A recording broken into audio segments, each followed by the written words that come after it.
Hello friends, તો આ નળ તમે જોઈ શકો છો. બેઝિંગનો સ્ટેન્ડ પરનો નળ છે. કેટલો ગંદો થઈ ગયો છે પાણીના અને સાબુના જે છાંટા ઉડે તેને લીધે બેઝિંગ અને નળ બંને ગંદુ થઈ ગયું છે. તો તેને આપણે આજે પીતાંબરી પાવડર થી સાફ કરીશું. તો જો અહીંયા આ રીતે પીતાંબરી પાવડર લઈ લેવાનો અને હું આ રીતે નાના ડબ્બાની અંદર ભરીને રાખું છું, જેથી બધો ખરાબ ના થાય. આ રીતે આપણે તેને કૂચાની અંદર લઈ લઈએ અને નળને સારી રીતે ઘસી લેવાનો છે. આ રીતે જો સારી રીતે એટલે કે આપણે વાસણ ઘસતા હોય તે જ રીતે નળને પણ આ રીતે ઘસી લેવાનું. ત્યાર પછી તેની પાછળની ટાઇલ્સો અને આ જે બેઝિંગ છે તેને પણ આપણે ઘસી લેવાનું પીતાંબરી પાવડરથી. પિત્તળના જ વાસણ નહીં પણ આ રીતે તમે નળ, સિંક બધું સાફ કરી શકો છો. તો જો અહીંયા સરસ રીતે ઘસાઈ ગયું છે અને હવે હું તમને ધોઈ અને બતાવું કે પહેલા નળ કેવો દેખાતો હતો ને અત્યારે કેવો દેખાય છે. તો જો આ તમે જોઈ શકો છો નળને.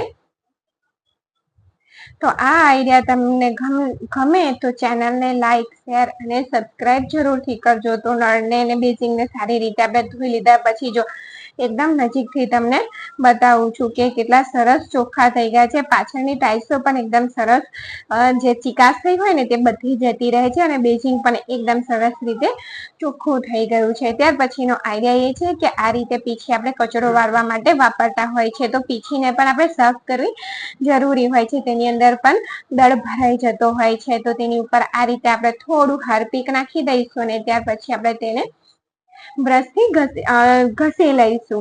કપડાં ધોવાનું જે બ્રશ આવે તેને લઈ લેવાનું અને તેને થોડું ભીનું કરી દેવાનું, જેથી આપણે તેને પીછી ઉપર સારી રીતે ચલાવી શકીએ. તો જે રીતે આપણે કપડાં ધોતા હોય ને તે જ રીતે જો આ રીતે આપણે પીછી ઉપર તેને ઘસવાનું છે બ્રશને હાર્પિકની સાથે.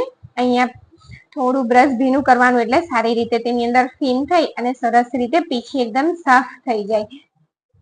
તો બધી બાજુથી આ રીતે ઘસ્યા પછી આપણે તેને ધોઈ લઈશું.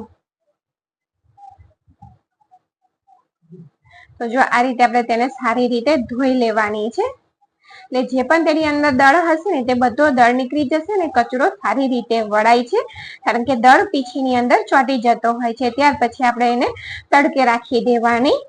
એટલે તમારે 15 દિવસમાં એકવાર કે મહિને એકવાર આ રીતે પીછીને ધોઈ લેવાની. ત્યાર પછી અહીંયા જો આ રીતના નળ પણ જે હોય છે તે ગંદા થઈ જતા હોય છે. આ બીજો આઈડિયા નળ સાફ કરવા માટેનો તમારી સાથે શેર કરું છું. તો જો પીતાંબરી પાવડર તમારી પાસે ના હોય તો સોસ તો બધાની ઘરે હોય છે. બાળકો હોય એટલે સોસ મળે જ. તો સોસને આ રીતે આપણે હાથેથી જ નળ ઉપર લગાવી દેવાનો છે અને હલકા હાથથી જ આપણે ઘસવાનું છે. અહીંયા કોઈ કૂચો લેવાની પણ નહીં જરૂર પડે. આ રીતે હાથેથી તમે ઘસી દેશો ને તો પણ એકદમ સરસ ઉજળો થઈ જાય છે નળ. તો અહીંયા જો મેં કોરું કાપડ લીધું છે અને તેનાથી જ નૂછીને તમને બતાવું છું કે નળ પહેલા કેવો હતો ને અત્યારે કેવા થઈ ગયા એ તમે લાઈવ જોઈ શકો છો. જો અહીંયા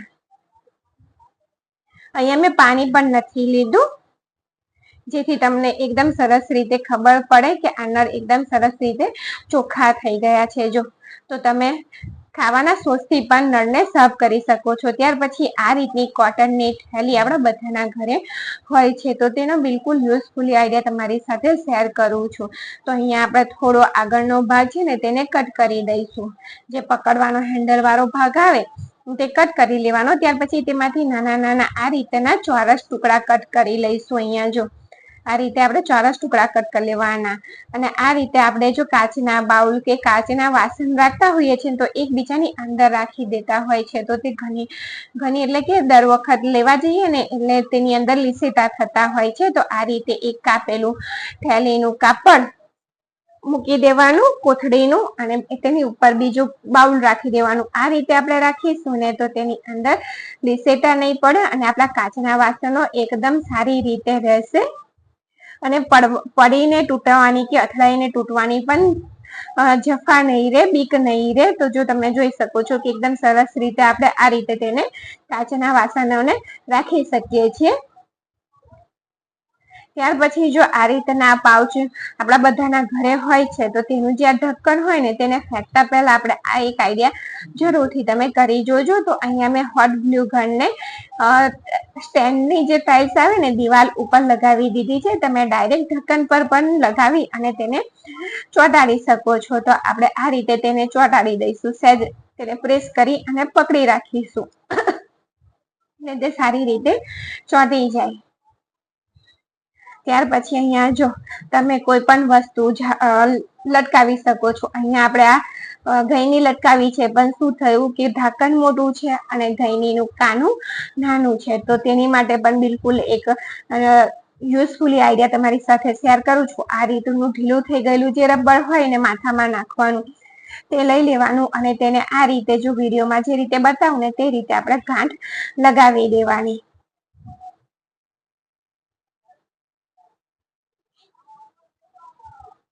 આ રીતે છરકાવી અને ગાંઠ લગાવી દેવાની, એટલે સરસ રીતે આપણે તેને લટકાવી શકીશું. તો છે ને બિલકુલ યુઝફુલી આઈડિયા. આ ઢક્કન તમે બીજું લગાવી દો એની જોડે તો તમે તેને લાઇટર પણ રાખી શકો છો. તો આજના આ આઈડિયા જો તમને ગમ્યા હોય ને તો ચેનલને લાઈક, શેર અને સબસ્ક્રાઈબ જરૂરથી કરજો. તો તમને ફરી પણ ગાંઠ લગાવીને મેં બતાવી દીધી છે. તો જો આ રીતે આપણે તેને લટકાવી શકાય છે. Thank you for watching. પછીનો આઈડિયા એ છે કે આ બોટલને જો આપણે ત્યાર પછી બીજો આઈડિયા એ છે કે બોટલના આપણે ઘણા DIY કરતા હોય છે. તો તેનો જો ઉપરનો ભાગ તો આપણે યુઝ કરી દઈએ છીએ, ત્યાર પછીનો આ નીચેના ભાગનો શું કરીએ તો તેનો યુઝ બતાવું છું. તો આ રીતનો મોજો આપણે લઈ લેવાનો. એક મોજો હોય અને બીજો ખોવાઈ ગયો હોય તે રીતનો કોઈ મોજો હોય કે પછી તે નીચેથી કાણો થઈ ગયો હોય અને મોજો ઉપરથી સારો હોય તો તેને આ રીતે આપણે બોટલની અંદર તેને પહેરાવી દેવાનો. મોજાને બોટલની અંદર પહેરાવી દેવાનો. જો આ રીતે સરસ, તો આ એક ઓર્ગેનાઇઝર તૈયાર થઈ જશે તમારું. તેની અંદર તમે કોઈ પણ ફૂલ દસ્તો રાખી શકો છો કે પછી તમે એને શોપીસ માટે કોઈ પણ વસ્તુ કે પછી આ રીતે મારી જેમ પેન રાખવા માટે પણ તમે તેનો ઉપયોગ કરી શકો છો. તો જો આ રીતે તમે પેન રાખી શકો કે શોપીસ તરીકે તેમાં ફૂલો પણ મૂકી શકો છો. તો એકદમ સરસ આપણું સસ્તું ઓર્ગેનાઇઝર બનીને તૈયાર થઈ ગયું છે. તો આ આઈડિયા તમને કેવો લાગ્યો તે પણ સાબુથી વેલણને નહીં ધોવાનું, પણ આ રીતે તમે મીઠાથી વેલણને ધોજો તો તેનાથી તેની જે કકરાશ હોય છે ને તેને લીધે વેલણની અંદર જે સુધી ચોટ્યું હશે ને તે બધું સરસ રીતે નીકળી જશે અને એકદમ સરસ રીતે તમારી રોટલી બનાતી થઈ જશે. તો જો મેં મીઠું ઉપર તેની વેલણ ઉપર રાખી દીધું છે અને થોડું પાણી લઈ અને તેને આપણે હાથેથી ઘસી દઈશું. જો તો થોડું પાણી કાઢી દીધું, થોડું પાણી તેની ઉપર લગાવી દીધું અને બીજા હાથમાં પણ લગાવી અને આ રીતે આપણે તેને ઘસી લેવાનું. જો તો તે વેલણ એકદમ સરસ રીતે સ્મૂધ થઈ જશે અને રોટલી કે ભાખરી તમે જે પણ વણશો તે એકદમ સરસ રીતે વણાય અને તૈયાર થશે. તો જો આ ઘસાઈ ગયું છે, હવે આપણે તેને ધોઈ લઈશું.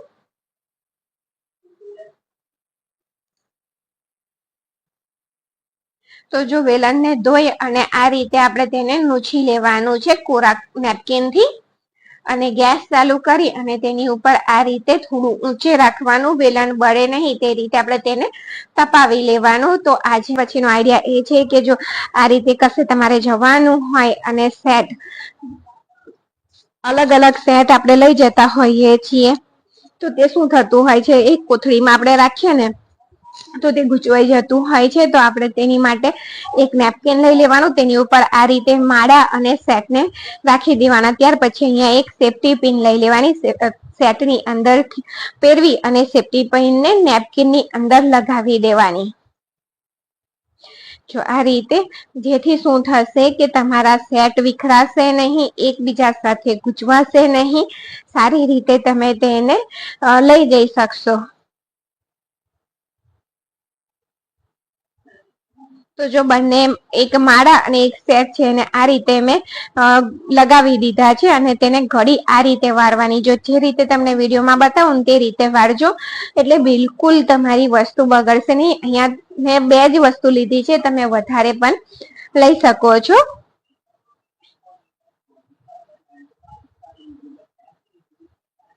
અને આ રીતે આપણે ફરીથી વાળી દેવાનું ને વાળી અને અહીંયા આપણે રબર લગાવી દઈશું, જેથી તે વિખરાશે નહીં અને એકદમ સરસ રીતે રહેશે.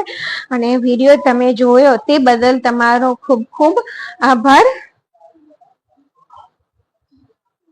અને તેની ઉપર જો આ રીતે આપણે વાળી અને રબર લગાવી દેવાનું. અને અહીંયા ફરીથી તમને ખોલીને પણ હું બતાવી દઈશ કે સેટ એ એક માળા અને સેટ એકબીજાની સાથે મિક્સ નથી થતા. નહીતર જો બંને વસ્તુ મિક્સ થઈ જાય, ગૂંચવાઈ જાય અને ખોલવા જઈએ તો ઘણી વાર તે તૂટી પણ જતું હોય છે. તો જો અહીંયા તમે જોઈ શકો છો કે બંને વસ્તુ અલગ જ રહી છે, એકબીજા સાથે ભેગી નથી થઈ.